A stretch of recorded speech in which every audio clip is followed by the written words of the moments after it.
Amén. Dios les bendiga a todos esta noche. Vamos a seguir con nuestros estudios en Bereshit, o el libro de Génesis, que significa comienzo o principio. Y hemos estado viendo la hermosa historia, ¿verdad? Hemos visto empezamos con la creación, vimos las historias de los patriarcas Abraham, Isaac, Jacob. Vimos la historia de la Torre de Babel y otras hermosas historias que se encuentran en Génesis. Y ahora estamos llegando casi al final del libro de Génesis y estamos viendo la vida de José. Y la vez pasada que nos juntamos, vimos cómo José finalmente se reveló a sus hermanos y tuvo un encuentro muy emocional. ¿Se acuerdan que José ya no pudo aguantar? Y todas sus emociones, todo lo que había detenido dentro de él por tanto tiempo salió y se reveló a sus hermanos. Subsecuentemente José ordenó a sus hermanos a regresar a Canaán para que trajeran a su padre Jacob a Egipto. Y mandó todo tipo de provisión José para que trajeran a su padre, incluyendo carros, para que pudieran venirse a Jacob y los hijos de sus hijos, los niños y las mujeres. Entonces, Jacob les proveyó todo lo que necesitaban para que pudieran regresar. Entonces, vamos a comenzar este día. Vamos a ver algo de genealogía. No vamos a pasar mucho tiempo en ello, pero sí vamos a enfocarnos en algunos puntos que esta historia, que este capítulo nos da. Vamos a empezar en nombre del Señor en Génesis 46:1, cuando estaba Jacob a punto de partir para Egipto. 46:1, por favor. Salió Israel con todo lo que tenía y vino a Beerseba y ofreció sacrificios al Dios de su padre Isaac. Entonces Beerseba era un lugar favorito de adorar para Abraham y para Isaac, para el abuelo y el padre de Jacob. Ellos habían levantado altares y habían hecho sacrificios a Dios en forma de adoración, en forma de alabanza.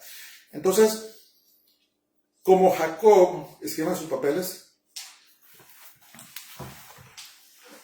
los creyentes debemos reconocer a Dios en todo lo que hacemos.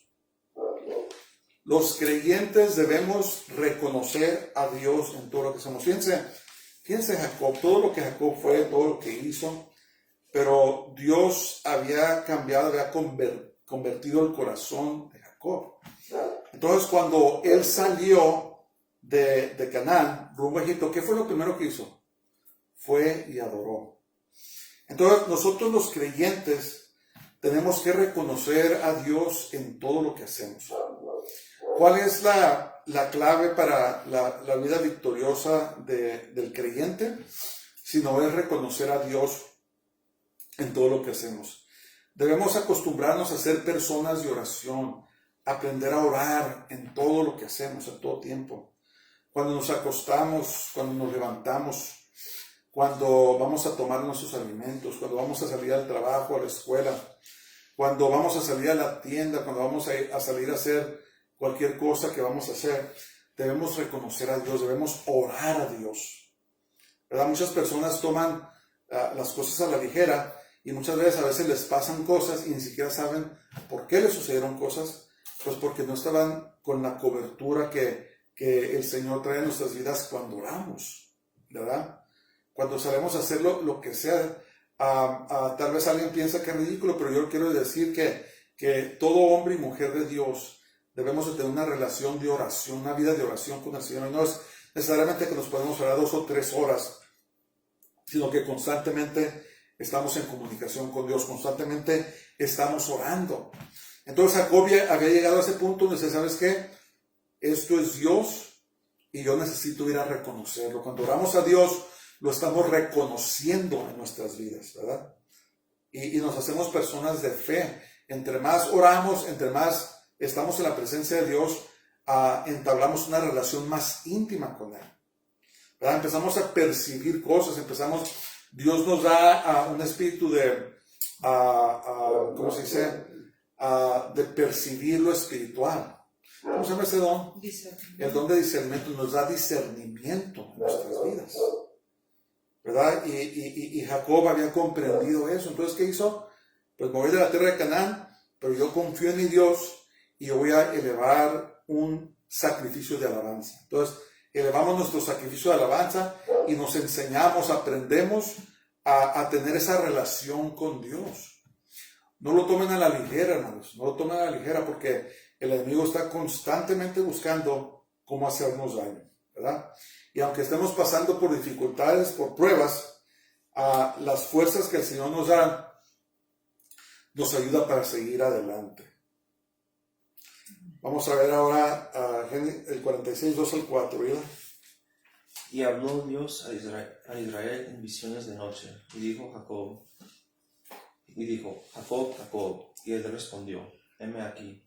Y dijo, yo soy Dios, el Dios de tu padre, no temas de descender a Egipto, porque allí yo haré de ti una gran nación. Yo descenderé contigo a Egipto, y yo también te haré volver. Y la mano de José cerrará tus ojos. Entonces, miren sus papeles. Cuando Dios está involucrado en algo, Él siempre da confirmación. Cuando Dios está involucrado en algo, Él siempre da confirmación. Entonces, como Jacob, a veces tenemos que pasar por pruebas, pero al final Dios vuelve todas las cosas para nuestro bien y nos colma de su misericordia. Pónganse a pensar, por 17 largos años, Jacob creyó que su hijo José había sido muerto, ¿verdad? Su hijo amado José había estado ausente por 17 años. ¿Verdad? En esos 17 años no cabe duda que la pena y el dolor de haber perdido a José habían permanecido en el corazón de Jacob. Y era exasperado por la vida de sus hermanos de José, que no eran hombres muy piadosos, que digamos, ¿verdad?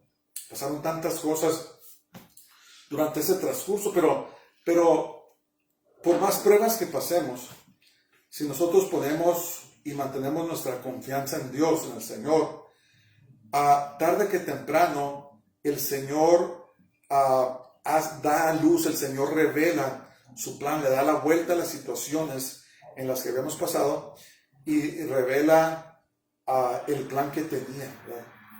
Todo lo que le pasó a José fue algo terrible, fue algo que no le debería de pasar a nadie, pero al final de cuentas pudimos ver cómo Dios usó esa situación para sacar algo glorioso, algo grandioso, ¿verdad?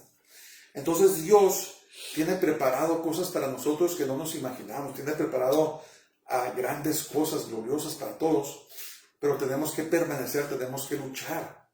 Tenemos que permanecer en el Señor y seguir confiando en Él, porque tarde que temprano el plan de Dios se va a dar a luz y entonces vamos a ver su gloria, vamos a ver ese plan divino, vamos a ver las cosas que solamente Dios puede hacer y puede llevar a cabo, ¿verdad? Pero a veces tenemos que pasar por ese valle, ¿verdad? Ese valle de lágrimas. Aquí habla, me parece que el Salmo 84, cuando dice cruzando el valle de lágrimas o el valle de Baca, dice, lo ponen por fuente, cuando la lluvia llena los estanques, ¿verdad? Cuando derramamos lágrimas en el transcurso de ese valle, pero sabiendo que tarde que temprano el Señor nos va a dar la victoria. Dice, irán de fortaleza en fortaleza, verán a Dios en Sión. Oh Jehová de los ejércitos, dice, dichoso el hombre que en ti confía.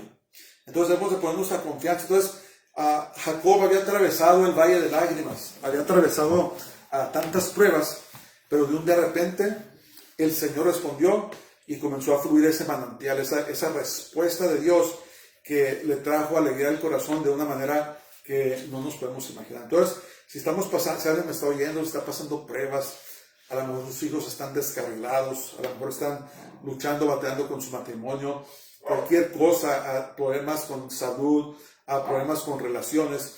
Yo te quiero decir que pongamos nuestra confianza en Dios, que sigamos confiando en Él, sigamos en la lucha, porque tarde que temprano Dios le va a dar vuelta a nuestra situación. Entonces Dios reveló a Jacob que era en Egipto donde Israel crecería y sería la gran nación que prometió. Ni Abraham ni Isaac supieron esto, ¿verdad? Dios les prometió, ustedes van a llegar a ser una gran nación, pero no les había dicho cómo lo iba a hacer. Y aquí le estaba diciendo a Jacob, no tengas miedo, ve a Egipto, este es mi plan, de allí yo voy a hacer de ustedes o de ti una gran nación. ¡Pum!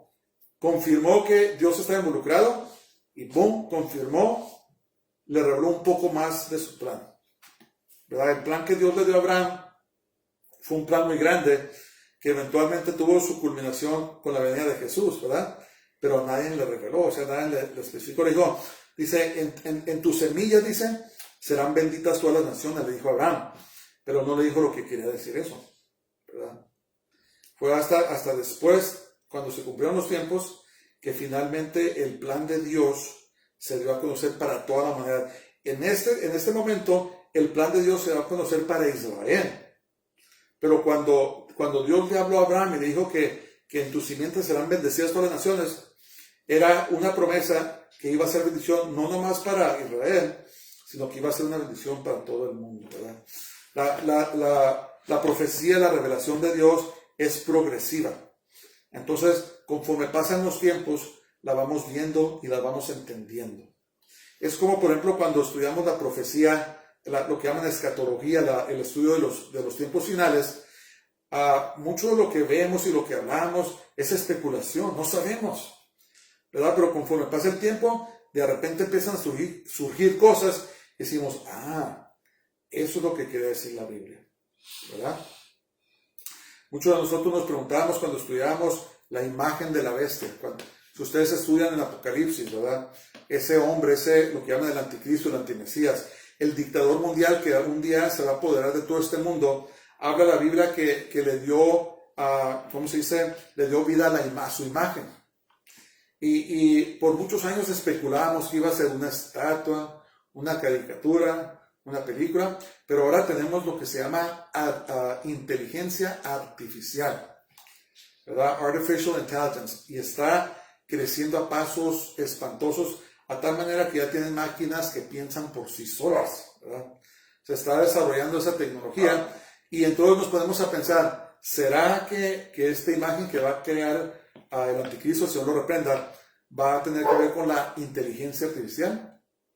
No sabemos, pero se está esclareciendo un poco más de qué es lo que va a suceder en esos tiempos, ¿verdad? Que no estamos muy lejos de esos tiempos. Entonces Dios también le prometió a Jacob que iba a ir a Egipto, iba a morir, pero que su cuerpo iba a regresar a la tierra de Canaán. Dijo, yo te voy a volver, yo te voy a regresar, ¿verdad? Ok, vamos a ver ahora 5 al 7, Génesis 5, 46, 5 al 7. Y se levantó Jacob de Beerseba y tomaron los hijos de Israel a su padre Jacob y a sus niños y a sus mujeres en los carros que Faraón había enviado para llevarlo. Y tomaron sus ganados y sus bienes que habían adquirido en la tierra de Canaán y vinieron a Egipto, Jacob y toda su descendencia consigo, sus hijos y los hijos de sus hijos consigo, sus hijas y las hijas de sus hijos, y a toda su descendencia trajo consigo a Egipto. Entonces, en su papel, José había proveído todo lo necesario para que Jacob y toda su casa fueran a Egipto. Jacob había proveído todo lo necesario para que Jacob y toda su casa fueran a Egipto. Entonces, Dios nunca hace las cosas a medias, sino que derrama de su bendición sin medida. Cuando el Señor responde, hermanos, Él no responde a medias. Él responde plenamente. Responde y derrama su gracia y su misericordia y su verdad sobre nuestras vidas, de tal manera que a veces no hayamos que hacer con tanta bendición que el Señor nos da, ¿verdad?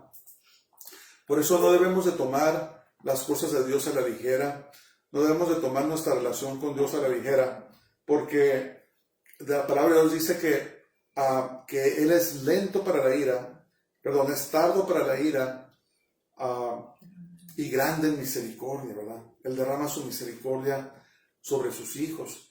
Entonces, así como la fe de Jacob nunca falló, aunque sufrió, nunca falló, él siguió honrando a Dios. Él siguió sirviendo a Dios.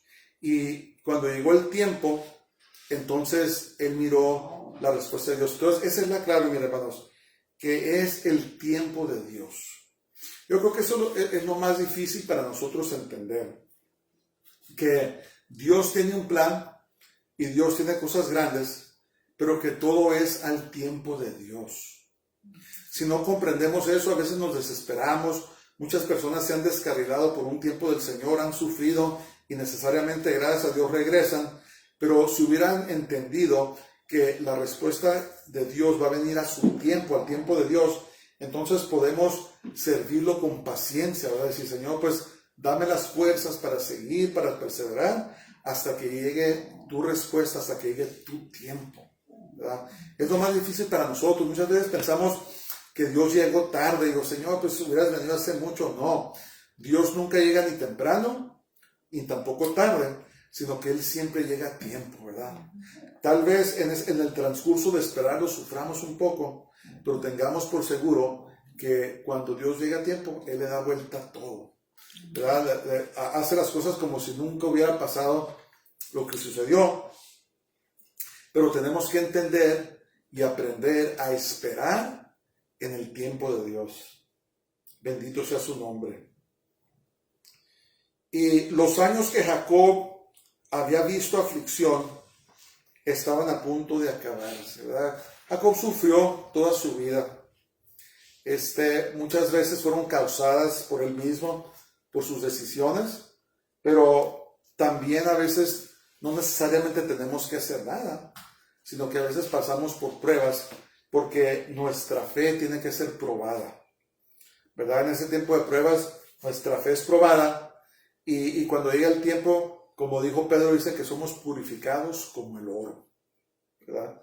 Salimos brillando como el oro. Todo el heno o el desperdicio del metal de oro, el Señor lo saca afuera y quedamos puros como el oro. Ok, ahora vamos a leer un poco de genealogía, no vamos a hacer comentarios, pero vamos a verlos. Daniela 8, verse 8. Y estos son los nombres de los hijos de Israel que entraron en Egipto: Jacob y sus hijos. Rubén, el primogénito de Jacob. Y los hijos de Rubén, Anok, Falú, Esrón y Carmí. Los hijos de Simeón, Jemuel, Jamín, Ohad, Jaquín, Zohar y Saúl, hijo de la cananea. Ya ven, aquí se metió con una cananea. Los hijos de Leví, Gersón, Coat y Merari. 12 al 18. Los hijos de Judá, Onán, Selah, Fares y Zara. Mas y Onán murieron en la tierra de Canaán. Y los hijos de Fares fueron Hezrón y Amún. Los hijos de Isaacar, Tola, Ua, Job y Simrón. Los hijos de Zabulón, Sered, Elón y Jaleel. Estos fueron los hijos de Lea, los que dio a luz a Jacob en Padán Aram, y además su hija Dina, 33 las personas todas de sus hijos y hijas. Los hijos de Gad, Sifión, Halgui, Esbón, Suni, Eri, Arodi y Aeli. Y los hijos de Aser, Imna, Isua, Isui, Beria y Será, hermana de ellos. Los hijos de Beria, Eber y Malgel. Estos fueron los hijos de Silpa, la que Labán dio a su hija Lea, y dio a luz estos a Jacob por todas 16 personas. 19 al 25. Los hijos de Raquel, mujer de Jacob, José y Benjamín. Y nacieron a José en la tierra de Egipto Manasés y Efraín, los que dio a luz a Senat, hija de Potifera, sacerdote de On. Los hijos de Benjamín fueron Bela, Bequer, Asbel, Gera, Naamán, Eji, Ros, Mupin, Jupín y Har. Estos fueron los hijos de Raquel, que nacieron a Jacob, por todas 14 personas. Los hijos de Dan, Husín. Los hijos de Neftalí, Haseel, Guni, Geser y Silem. Estos fueron los hijos de Bila, la que dio Labán a Raquel, su hija, y dio a luz estos a Jacob, por todas 7 personas. Entonces, cuando vemos genealogías en la Biblia, esa es una de las cosas que nos dice de la veracidad de la palabra de Dios, ¿verdad? Cómo los hebreos guardaban las genealogías, pues minuciosamente los nombres de sus antecedentes, ¿verdad?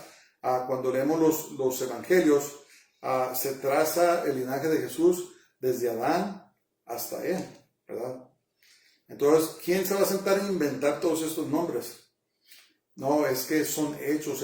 La Biblia podemos confiar en ella como un documento histórico, ¿verdad? Que es un documento preciso y que podemos confiar en que lo que leemos es realmente la verdad. Y yo estoy seguro que cuando vayamos al cielo vamos a conocer a muchas de estas personas, ¿verdad? Que leíamos de ellos en las Escrituras, pero un día los vamos a conocer, vamos a decir, oh, de veras, no nomás era un personaje ficticio, sino que era una persona verdadera. Es muy bonito eso. Ok, ahora vamos a ver y la 26 al 27. Todas las personas que vinieron con Jacob a Egipto, procedentes de sus lomos, sin las mujeres de los hijos de Jacob, todas las personas fueron 66. Y los hijos de José, que le nacieron en Egipto, 2 personas. Todas las personas de la casa de Jacob que entraron en Egipto fueron 70. Entonces, ¿qué eran sus papeles? Cuando contaron el total de personas, incluyendo a José y a sus hijos, fueron 70 personas en total de la casa de Israel. Ese número 70 es un número muy importante en la Biblia. ¿Se recuerdan? Cuando Moisés ordenó ancianos para que le ayudaran a juzgar a Israel, nombró a 70 ancianos. No me viene a la mente otro número que me parece que el Sanedrín, el cuerpo que gobernaba Israel, que se llama el Sanedrín, los miembros son 70, ¿verdad? Es muy, muy interesante ese número. Tal vez algún día voy a dar un estudio de lo que se llama el concilio divino. Cuando Dios confundió, me parece que está ahí en Deuteronomio 32, cuando Él confundió las lenguas en la Torre de Babel, como la humanidad lo había rechazado, el Señor asignó 70, podemos llamarlos principados, o por decirlo así, ángeles. La Biblia los llama hijos de Dios, para que gobernaran las naciones. Pero estos 70 ángeles, ahí en el Salmo 82, nos revela de que se rebelaron en contra de Dios, y en vez de gobernar y serle fieles a Dios y reportarse a Dios, esos 70 principados se rebelaron en contra de Dios y causaron que la gente los empezara a adorar a ellos. Esos ahora son los principados que gobiernan los terrenos en todo el planeta, ¿verdad? Y es interesante que son 70 personas los que Dios escogió para que entraran en Israel, 70 hombres, y después se usa el 70 para gobernar. Es muy significativo ese número 70, ¿verdad?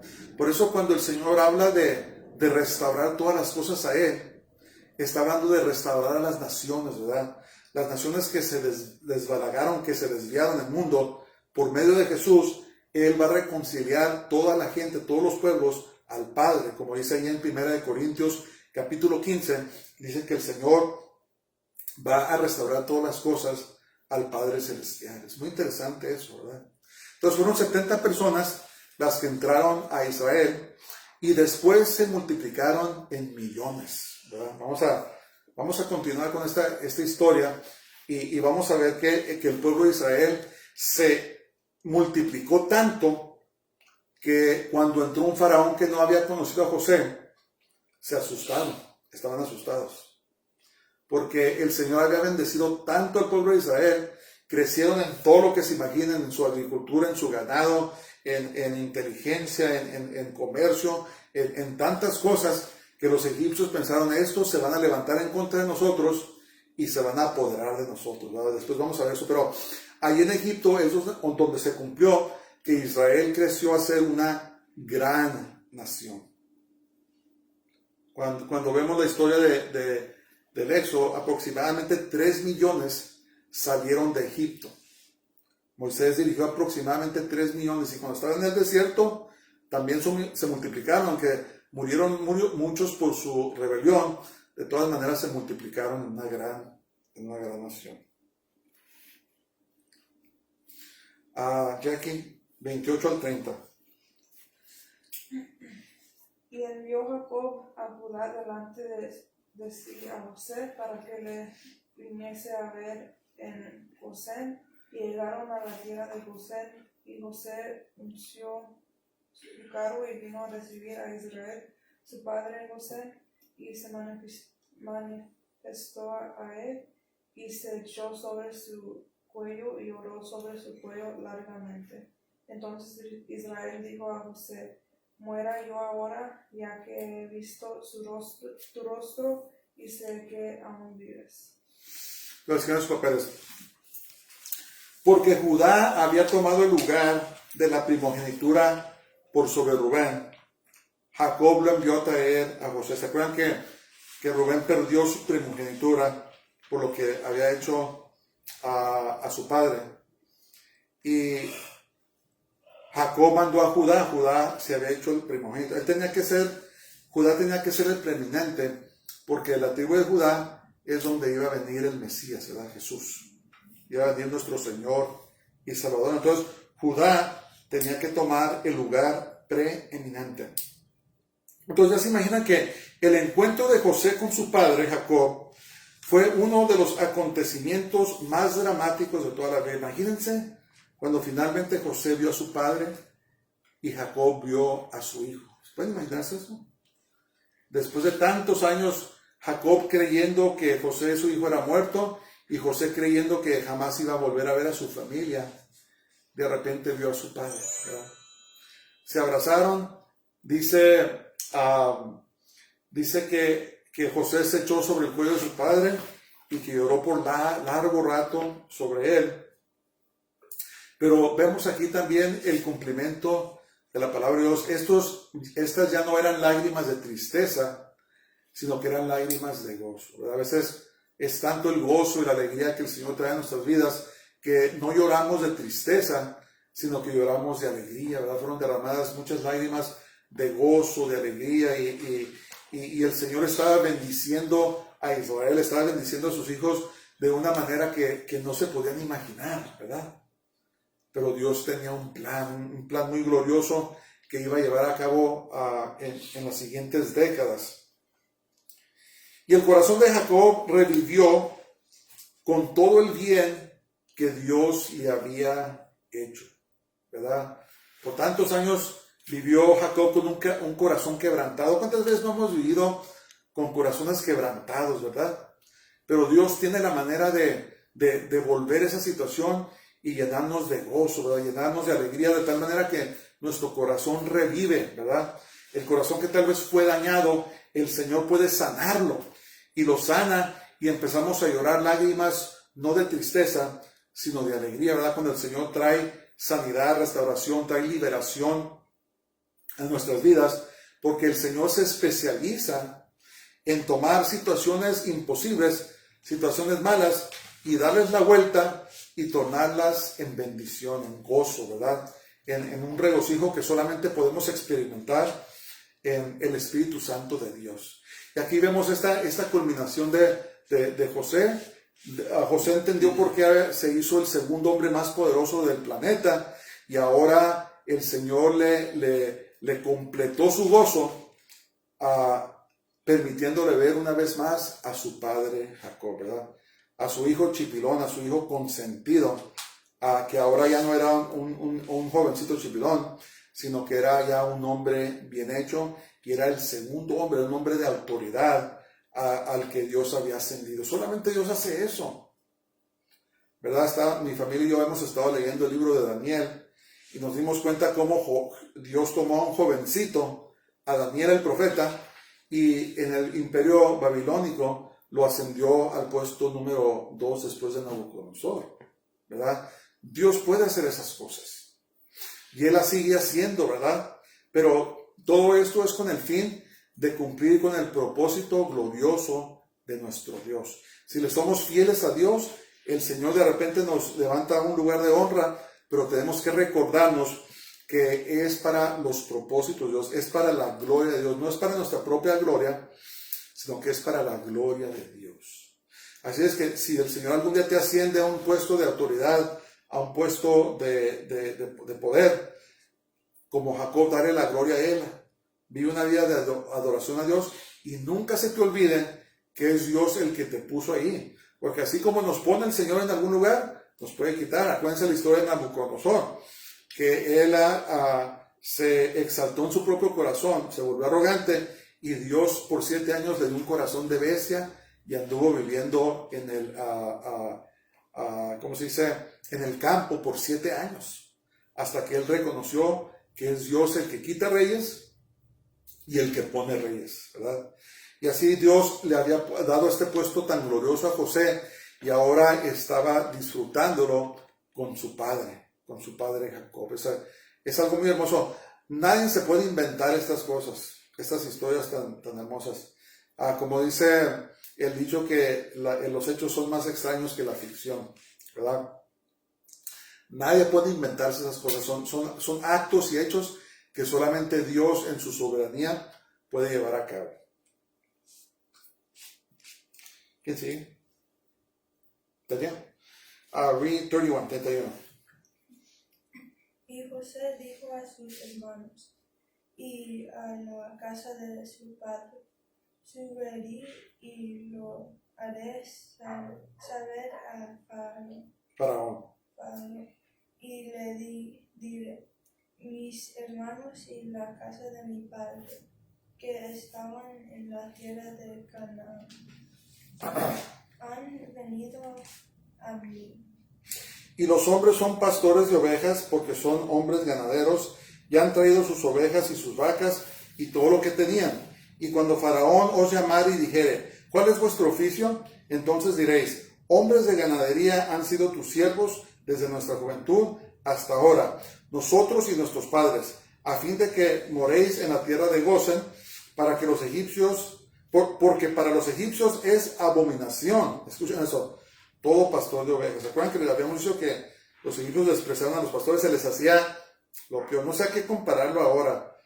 Tal vez los que vivimos en la ciudad se nos hace muy poco, la gente que trabaja en la agricultura, eso no sé a qué compararlo, pero para los egipcios era lo peor que alguien fuera pastor de ovejas o de ganado. Pero, escriban sus papeles, Dios movió el corazón de José para que Israel viviera en la tierra de Gosen, separados de los egipcios. Fíjense cómo funcionó eso.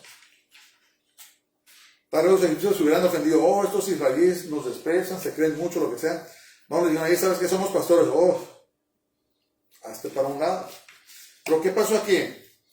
Era importante que Israel no se mezclara con los egipcios para preservar su linaje.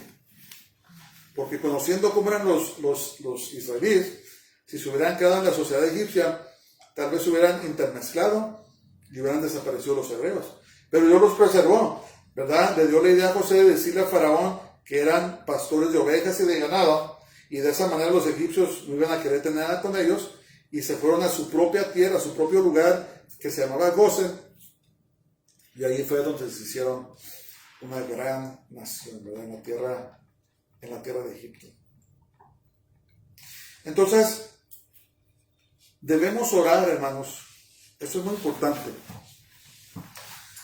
para que las personas equivocadas no entren en nuestras vidas, ni en las vidas de nuestros hijos. Una de las oraciones que yo le pido a Dios es que mantenga apartado de nosotros las personas equivocadas, que mantenga de mis hijos, ahora de mi nieto, de sus vidas personas equivocadas. ¿Quiénes son las personas equivocadas? Las personas que nos van a desviar de los propósitos de Dios. Tal vez personas viciosas, drogadictas, personas inmorales que practican inmoralidad o perversidad sexual, personas ambiciosas en este mundo que tal vez sean amantes de dinero y lo único que se llevan pensando es cómo hacer dinero y cómo tener éxito en esta vida a costas de la palabra de Dios. Entonces, debemos de pedirle nosotros, hermanos, que el Señor saque de nuestras vidas a las personas equivocadas, las personas que nos estorban en nuestra relación con Dios, ¿verdad? Las personas que sirven para que no progresemos, para que no prosperemos en las cosas de Dios. Pero, así como oramos para que el Señor mantenga fuera a las personas equivocadas, debemos orar para que Dios traiga las personas adecuadas, las personas que nos van a bendecir, las personas que nos van a ayudar en nuestro caminar con el Señor, ¿verdad? Que traiga a nosotros las personas correctas.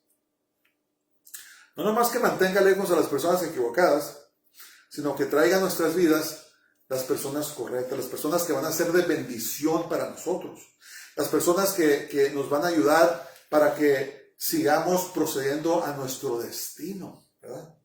¿Cuál es nuestro destino? Pues caminar en el camino del Señor hasta que lleguemos a la meta, ¿verdad? Obviamente eso no quiere decir que vamos a echar fuera a todo el mundo, pero sí pedirle, Señor, que las personas que estén en mi círculo interior, mis amigos íntimos, que sean las personas correctas. Que no sea una persona que en vez de que nos animemos el uno al otro en las cosas del Señor, que sea una persona que nos va a animar en las cosas de Dios. ¿Estás esperando por un cónyuge? ¿Estás esperando casarte con alguien? Decirle, Señor, trae la persona correcta a mi vida, y luego pídele la paciencia para esperar por esa persona, porque acuérdate que todo sucede al tiempo de Dios. Si estamos dispuestos a esperar, Dios va a traer a esa persona a nuestras vidas, ¿verdad? ¿Y cómo sabemos? Porque hay paz, ¿verdad? ¿Cuántas personas se han casado y se han casado sin paz? ¿Verdad? Tal vez estaban noviando y se la llevaban peleándose. Y se casaron pensando que a lo mejor el matrimonio iba a arreglar todo. No, se empeoró, ¿verdad? Entonces, cuando el Señor trae la persona correcta en nuestras vidas, hay paz, ¿verdad? Hay paz. Y está en nosotros después cultivar esa relación, pero cuando Dios hace las cosas, siempre hay paz. Y más que nada para nosotros los creyentes, es una persona que nos va a ayudar a caminar en el camino del Señor, ¿verdad? Entonces, ¿qué pasó aquí? Que Dios tenía que apartar a Israel de las personas equivocadas para que pudieran hacerse esa gran nación que Él le había prometido a Abraham, Isaac y Jacob. Y nosotros de esa manera, para nosotros perseverar en el camino de Dios, caminar en su camino santo, que deben de venir las personas correctas a nuestras vidas. Las personas que nos van a bendecir, las personas que nos van a ayudar para llegar a nuestro destino. No nos dejemos de llevar por la belleza de este mundo, hermanos. La belleza se acaba. No nos dejemos llevar por el carisma. Tarde que temprano nos cansamos de cualquier persona, por más carismáticos que sean. No, debe de ser esa persona que el Señor tiene para nosotros, esa persona correcta, ¿verdad? Entonces, como les digo, nuestra oración debe ser, Señor, no permites que entren las personas equivocadas a nuestras vidas, sino trae a nuestras vidas las personas correctas, ¿verdad? Y que también nos dirija a las almas que están listas para recibir el Señor, el Evangelio del Señor, ¿verdad?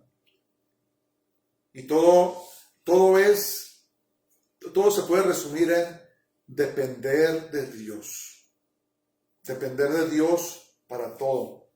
Que el Señor nos dé las fuerzas, nos dé discernimiento, que el Señor nos dé su fortaleza para que podamos seguir y proseguir en su camino santo, ¿verdad? Que el Señor nos ayude para poder caminar en Él y seguir adelante, ¿verdad? La vida no es fácil. Dijo Moisés cuando escribió el Salmo 90, dice que el Señor nos ha permitido vivir 70 años y 80 en los más robustos, dice, pero en toda su fortaleza, en sus mejores tiempos, dice que es molestia y es trabajo. Entonces necesitamos toda la ayuda que podamos conseguir, y eso solamente lo podemos hacer cuando ponemos nuestra confianza en Dios, en el Señor, ¿verdad? Entonces pidámosle a Dios: Señor, trae a mi vida las personas correctas, las personas, mis ayudantes divinos, las personas que me van a ayudar a llegar a mi destino. Y saca de mi vida las personas las personas equivocadas, las personas que en vez de ayudarme en mi caminar, me van a hacer estorbo. Y el Señor lo hace, hermanos. El Señor lo hace. Pero aprendamos a caminar en Él y ser fieles al Señor en todo. Amén. Vamos a orar. Padre, gracias te damos por este tiempo que pasamos juntos. Gracias por tu hermosa palabra. Te pido que nos ayudes a seguir adelante, siempre dependiendo en ti, Señor. Y te pido que saques de nuestras vidas a las personas equivocadas, de las vidas de nuestros hijos, de nuestros nietos, y trae a nuestras vidas, Señor, las personas correctas, las personas que nos van a ayudar a llegar a nuestro destino. Te lo pedimos todo en nombre de Jesús de Nazaret, en nombre de Jesús el Cristo, Yeshua HaMashiach, Jesús nuestro Mesías. Lo pedimos todo. Amén. Dios les bendiga a todos y pasen muy buenas noches. Shalom. Shalom.